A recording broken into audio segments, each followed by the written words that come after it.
আপনারা যেখান থেকে দেশ রূপান্তরের সঙ্গে যুক্ত রয়েছেন সবাইকে স্বাগত। আমরা আপনাদেরকে জানিয়ে রাখতে চাই ত্রয়োদশ জাতীয় সংসদ নির্বাচনকে ঘিরে সাধারণ ভোটারদের মাঝে দেখা দিয়েছে আনন্দ উল্লাস। ঠিক একইভাবে আজ ভোর থেকে শহর ছাড়ছেন ভোটের টানেই সাধারণ মানুষ। আমরা আপনাদেরকে সরাসরি দেখানোর চেষ্টা করছি কমলাপুর রেল স্টেশন থেকে সরাসরি যুক্ত হয়ে। সকাল থেকে বিভিন্ন বাস স্ট্যান্ড থেকে শুরু করেই কমলাপুর রেল স্টেশনে লক্ষ্য করে দেখা গিয়েছে সকাল থেকে সাধারণ মানুষ দীর্ঘ সময়ের পর যেই ভোটার অধিকার প্রয়োগের সুযোগ পেয়েছেন সেটি প্রয়োগ করার জন্য তারা শহর ছাড়ছেন এবং শহর থেকে তারা গ্রাম অভিমুখে তারা যাত্রা শুরু করছেন সকাল থেকেই। এদিকেই আমরা আপনাদেরকে আরেকটি বিষয় জানিয়ে রাখতে চাই, দীর্ঘ সময়ের পর কিন্তু সাধারণ মানুষ তাদের ভোট প্রয়োগ করতে পারবেন এমন একটি সুযোগ এসেছে, অনেকে এমনটি জানিয়েছেন এবং সেই সুযোগটিকে প্রয়োগ করার জন্য এবং তারা তাদের যেই ভোটার অধিকার সেটি প্রয়োগ করার জন্য শহর ছেড়ে তারা গ্রামের উদ্দেশ্যে তারা যাত্রা শুরু করেছেন সকাল থেকে। কমলাপুর রেল স্টেশন থেকে শুরু করেই সায়দাবাদ, যাত্রাবাড়ি সহ যে সকল শহরে যে সকল গুরুত্বপূর্ণ বাস টার্মিনালগুলো রয়েছে সেখানে ব্যাপক যাত্রীদের ভিড় আমরা দেখেছি। এদিকে অনলাইনে টিকিটেরও সংকট পড়ে গিয়েছে। শহর থেকেই সাধারণ মানুষ তারা বাড়িতে ফিরছেন ভোট দেওয়ার জন্য। আমরা আপনাদেরকে একটু সরাসরি দেখানোর চেষ্টা করছি দেশ রূপান্তরের ক্যামেরার মাধ্যমে কমলাপুর রেল স্টেশনের বর্তমান যে চিত্র সেটি আমরা আপনাদেরকে একটু দেখানোর চেষ্টা করছি। এর বাহিরে আমরা আপনাদেরকে আরেকটি বিষয় জানিয়ে রাখতে চাই, দীর্ঘ 17 বছর পর সাধারণ মানুষ তারা ভোটার অধিকার প্রয়োগ করার জন্য শহর থেকেই ঈদের ছুটির মতন আনন্দ উল্লাসের মধ্য দিয়ে তারা বাড়িতে ফিরছেন এমনটি কিন্তু আমরা দেখতে পাচ্ছি।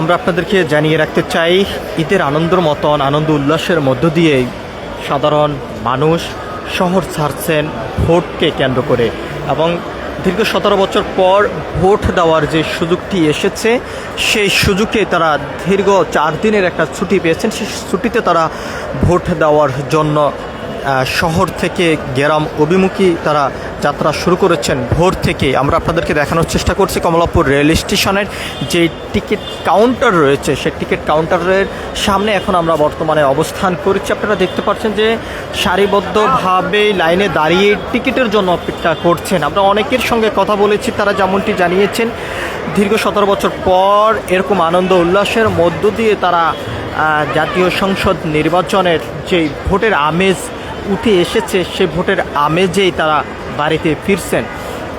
আমরা আপনাদেরকে আরেকটি বিষয় জানিয়ে রাখতে চাই, অন্যদিকেই শহরের বিভিন্ন গুরুত্বপূর্ণ স্থানে আমরা দেখেছি আইন শৃঙ্খলা রক্ষাকারী বাহিনীর সদস্যদের টহল অবস্থায় গতকাল থেকে তারা টহলে নেমেছেন এবং তারা বিভিন্নভাবেই তাদের যে নির্ধারিত কার্যক্রম সেটি কিন্তু তারা চালিয়ে যাচ্ছেন। আমরা আপনাদেরকে আরেকটি বিষয় জানিয়ে রাখতে চাই, রেলওয়ে কর্তৃপক্ষ যেমনটি জানিয়েছেন যাত্রীর ভিড় অনেকটা বেড়ে গিয়েছে, আগামী দিন কালকে ভিড় আরও বাড়ার সম্ভাবনা রয়েছে এমনটি তারা বলছেন। এর বাহিরেই ট্রেনের ছাদে করে অনেকে বাড়ির উদ্দেশ্যে রওনা দিয়েছেন। কর্তৃপক্ষ যেমনটি জানিয়েছেন যে কোনোভাবে অনেকেরই ট্রেনের ছাদ থেকে নামানোর সুযোগ হচ্ছে না। এর বাহিরে আরও যেমনটি জানিয়েছেন ভোটের বিষয়টি বিবেচনা করেই তেমন একটা তারা ট্রেনের ছাদ থেকে নামানোর জন্য জোরও দিচ্ছেন না এমনটি তারা জানিয়েছেন। আমরা আপনাদেরকে একটু দেখানোর চেষ্টা করছি কমলাপুর রেল স্টেশনের যেই আঞ্চলিক যে টিকিট কাউন্টার রয়েছে সেই টিকিট কাউন্টারের সামনের থেকে সরাসরি যুক্ত হয়ে আমরা একজনের সঙ্গে কথা বলবো। আপনি কোথায় থেকে এসেছেন, কোথায় যাবেন, কেন শহর ছাড়ছেন একটু বলবেন? রান্না থেকে নীলফামারি যাবো ভোট দেওয়ার জন্য। নীলফামারি ডোমা যাবো, ডোমারে এবার আমি ভোটার রিকার্ডও হাতে নিয়ে আসছিলাম, ভোটার রিকার্ড ডোমারে যা ভোট দিল। শুধু ভোট দেওয়ার জন্য শহর ছাড়ছেন? আচ্ছা, যে দীর্ঘ 17 বছর পর সকল রাজনৈতিক দল মাঠে অংশগ্রহণ করেছে নির্বাচনে, আপনারা যে সাধারণ ভোটার রয়েছেন তারা ভোট দেওয়ার জন্য শহর ছাড়ছেন, সব কিছু মিলিয়ে একটু বলবেন যে এরকম তো উচ্চ পড়া ভিড় এবং আপনাদের যে যাত্রা সেটি শুধু ঈদকে কেন্দ্র করে এরকম ঈদের মতোই দেখা যায়, চিত্র দেখা যায়। আল্লাহ যদি ভোটটা কালকার ঠিক মতো 12 থেকে ভোটটা ঠিক মতো দেওয়ায়, কারণ ঈদের মতোই আল্লাহ ইনশাআল্লাহ আমরা খুশি এটা ভোটটা দিতে পারবে ইনশাআল্লাহ।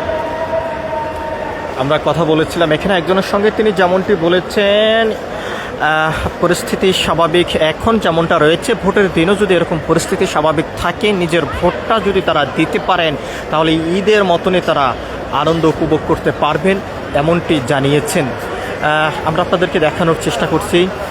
আমরা আপনাদেরকে আরেকটি বিষয় জানিয়ে রাখতে চাই, ত্রয়োদশ জাতীয় সংসদ নির্বাচনকে ঘিরেই সাধারণ মানুষ শহর ছাড়ছেন, গ্রামের বাড়ির উদ্দেশ্যে তারা রওনা দিয়েছেন সকাল থেকে, এবং ভোর থেকে আমরা দেখেছি শহরের বিভিন্ন বাস টার্মিনালও একইভাবেই এই যাত্রীদের ভিড় পড়েছে, এবং তারা যেমনটি জানিয়েছেন ভোট দেওয়ার জন্য তারা শহর ছাড়ছেন এবং ভোট দিয়ে আবার তারা শহর অভিমুখী হয়ে তারা যাত্রা শুরু করবেন গ্রাম থেকে, এমনটি তারা জানিয়েছেন। আমরা আপনাদেরকে একটু দেখানোর চেষ্টা করছি কমলাপুর রেল স্টেশনের যে টিকিট কাউন্টার রয়েছে সেই টিকিট কাউন্টারের সামনের থেকে সরাসরি যুক্তে যতই সময় গড়াচ্ছে ততই সাধারণ মানুষের ভিড়, অর্থাৎ এক কথা বলা যায় যাত্রীদের ভিড় বেড়ে চলছে।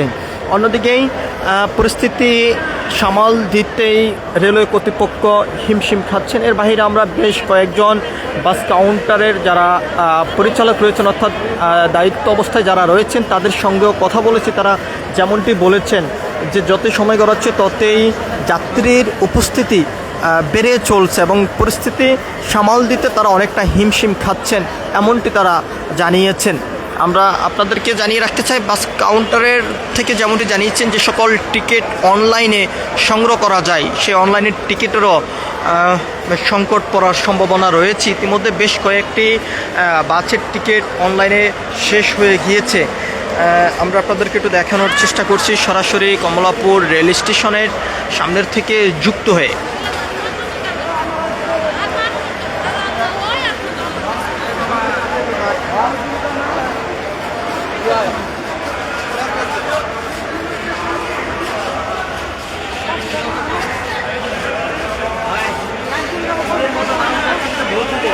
আমিও কিন্তু যাচ্ছি, বুঝছেন? হ্যাঁ, এটা কিন্তু ভোট দেওয়ার জন্যই যাচ্ছি সবাই। এই যে দীর্ঘ 17 বছর পর এই যে ভোট দেওয়ার জন্য সাধারণ মানুষ শহর ছাড়ছে, সব কিছু মিলিয়ে আসলে আজকের দিনটা আপনারা কিভাবে উপভোগ করছেন? জাস্ট ঈদের মতো মনে হচ্ছে আমার, যদি সিম্পলি বলি ঈদের মতো মনে হচ্ছে। আমি কখনোই ভোট দিই না, অথচ আমি 3বার ভোট দিতে পারতাম 13 থেকে এই বিগত আমলে ভোট দিতে পারি না। আমি যাই নাই, আমার ভোট অন্যজন কেউ দিয়ে দেবে মনে করে আমি যাই নাই, তাই হয়েছে। এটা একটা সুস্থ নিরপেক্ষ নির্বাচন হোক, এটা আমরা এই প্রত্যেকে যাচ্ছি আর আল্লাহ। আমরা কথা বলেছিলাম এখানে যে সকল সাধারণ যাত্রী যারা রয়েছেন তাদের সঙ্গে, তারা যেমনটি বলছেন নিরপেক্ষ ভোট তারা প্রত্যাশা করছেন এবং সেই নিরপেক্ষ ভোটের মাধ্যমে তাদের ভোটার অধিকার প্রয়োগ করতে পারবেন। দীর্ঘ 17 বছর যে 3বার ইলেকশন হয়েছে সেই 3বার ইলেকশনে তারা ভোট দিতে পারেননি, এমনটা অনেকে ক্ষোভ প্রকাশ করেছেন। এবার অবাধ একটি সুস্থ নির্বাচন অনুষ্ঠিত হতে যাচ্ছে 12 ফেব্রুয়ারি, সেই নির্বাচনে তাদের ভোটার অধিকার প্রয়োগ করবেন সেই আশা প্রত্যাশা নিয়ে শহর ছাড়ছেন সাধারণ মানুষ ভোট দেওয়ার জন্য। সব কিছু মিলিয়ে এই ছিল এখনকার মতন আমার কাছে কমলাপুর রেল স্টেশন থেকে সর্বশেষ। পরবর্তী আপডেট পেতে সবাই দেশ রূপান্তরের সঙ্গে থাকুন। ধন্যবাদ সবাইকে।